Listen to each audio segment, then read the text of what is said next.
Ice cream, బంగాళదుంప, ఉల్లిపాయ ఉండేవారు. వాళ్ళ ముగ్గురు స్నేహితులు ఎటు వెళ్ళినా కలిసే వెళ్ళేవారు. ఒకరోజు బజారుకు వెళ్ళారు. అనుకోకుండా పెద్ద వర్షం పడింది. అప్పుడు ఐస్ క్రీమ్ కరిగిపోయింది. అప్పుడు ఉల్లిపాయ, బంగాళదుంప ఏడ్చారు.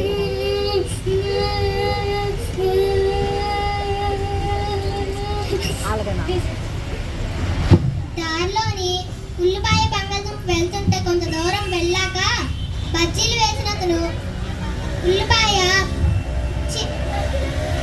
బంగాళదుంపను తీసుకొని బజ్జీలు వేస్తారు.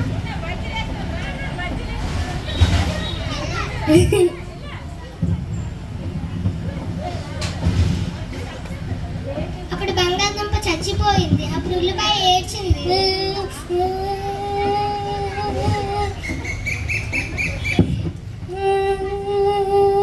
ఏం ఉల్లిపాయ బత్త ఏడుస్తున్నావు? పెద్ద వర్షం వచ్చి ఐస్ క్రీమ్ కరిగిపోయింది. బంగాళదుంప నేను ఏడ్చాను. బంగాళదుంప చచ్చిపోయింది.